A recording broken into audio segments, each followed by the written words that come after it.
महाराज जी के आज के विशेषांक में रक्षा सूत्र परिवार के सभी सदस्यों का हार्दिक स्वागत है। बाबा जी के भक्तों को राम राम। करणवीर बाबा जी के मोहल्ले के थे।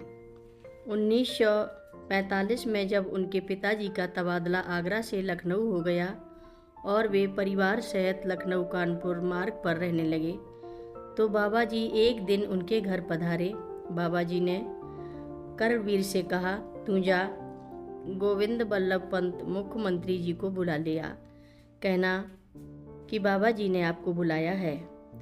अब वे पहले वाले पंत जी नहीं रहे, उत्तर प्रदेश के मुख्यमंत्री हैं, उनसे मिलना आसान काम है क्या? करणवीर ने कहा, तू उसके घर में घुसते चले जाना और कह देना बाबा जी बुला रहे हैं। कहूँगा तो तब जब कोई घर में घुसने देगा, पकड़कर बंद कर दिया जाऊंगा और जमानत भी नहीं होगी। तू चला जा, तुझे कोई नहीं रोकेगा, बाबा जी ने कहा। करणवीर जाने को तैयार नहीं हुआ तो बाबा जी ने फिर पूछा, नहीं जाएगा? करणवीर चुप रहे। मत जा, बाबा जी ने कहा, हम उसे यहीं बुला लेंगे। बाबा जी ने कहा। आधा घंटा तक इधर उधर की बातें होती रहीं। फिर बाबा जी ने कहा, चल सड़क पर टहलेंगे। दोनों लोग सड़क पर आ गए। 2-4 मिनट ही बीते होंगे कि सामने से पंत जी की कार आती दिखी। पंत जी बाबा जी को प्रणाम करने के लिए गाड़ी से उतरने लगे, पर बाबा जी ने उतरने नहीं दिया। फिर बाबा जी पंत जी की गाड़ी में बैठ गए। करणवीर की तरफ देखकर हंसते हुए बोले, देख बुला लिया हमने, अब जाते हैं। और बाबा जी पंत जी के साथ गाड़ी में बैठकर चले गए। करणवीर सिंह देखते रह गए।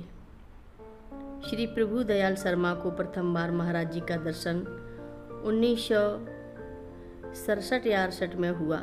श्री शर्मा ITI वृंदावन के कार्यालय में कार्यरत थे। मथुरा खजाने के हेड क्लर्क ने शर्मा जी को बाबा जी के पास जाने के लिए प्रेरित किया और वह उन्हें लेकर आए। उस समय परिक्रमा मार्ग में बाबा जी के आश्रम का निर्माण कार्य चल रहा था। बाबा जी की कुटिया बन चुकी थी और लघु हनुमान की स्थापना भी हो चुकी थी। बाबा जी आश्रम में विराजमान थे। शर्मा जी के मन में बाबा जी के प्रति ना कोई श्रद्धा थी और ना ही विश्वास था। वे अपने ढंग से उनका दर्शन करने गए थे। बाबा जी ने नाम पूछा, कहाँ काम करते हैं और आपका क्या नाम है, यह पूछा। फिर बोले, जाओ। शर्मा जी वहाँ कुछ देर बैठना चाहते थे, लेकिन 1 मिनट में ही लौटा दिए गए। प्रभु दयाल जी घर आए। उनका एक पैर घर की देहरी के बाहर ही था। तभी उन्हें विलक्षण आनंद की अनुभूति हुई। वह अवर्णनीय थी। उनके शरीर में जैसे बिजली की धारा प्रवाहित हो उठी हो और मुंह से अनायास ही निकल पड़ा, बाबा जी महापुरुष हैं, साधारण व्यक्ति नहीं हैं। आनंद के इस अतिरेक में श्री शर्मा 1 महीने सो नहीं पाए और विक्षिप्त हो गए। उनका मानसिक अस्पताल में इलाज हुआ। इसी स्थिति में उन्होंने बाबा जी की स्तुति में विनय चालीसा लिख डाली। इस विनय चालीसा में बाबा जी की महानतम और गूढ़तम बातों की अभिव्यक्ति भी हुई।